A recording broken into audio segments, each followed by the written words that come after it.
చెప్పుకోవాల్సిన అవసరం లేదమ్మా. ఆల్రెడీ యేసయ్య బలైపోయాడు. ఆల్రెడీ యేసయ్య చెయ్యాల్సింది ఒకటే, ప్రార్థన. ఏం చెయ్యాలా? ప్రార్థన.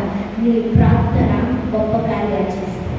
నీ ప్రార్థన దేవుణ్ణి కదిలిస్తుంది. నీ ప్రార్థన రోగాన్ని తీసివేస్తుంది. నీ ప్రార్థన నీకు, నీ కుటుంబానికి సమాధానాన్ని ఇస్తుంది. నీ ప్రార్థన పక్కింటి జీవితాలను మారుస్తుంది. నీ ప్రార్థన ఈ గ్రామంలో ఉన్న వారి జీవితాలను మారుస్తుంది. నీ ప్రార్థన శాపాన్ని ఆశీర్వాదకరంగా మారుస్తుంది. నీ ప్రార్థన శత్రువులకి భయాన్ని కలిగిస్తుంది. నీ ప్రార్థన దోచుకునే వాడినే ఏం చేస్తుంది? పారిపోయేలాగున చేస్తుంది. ఏం చేస్తుంది? పారిపోయేలాగున. మనం చెయ్యాల్సిందేంటి? ప్రార్థన. చెయ్యాల్సిందేంటి? కానీ ఆ ప్రార్థన మర్చిపోతే ఎప్పటికీ దోచుకోబడతాం, ఎప్పటికీ కూడా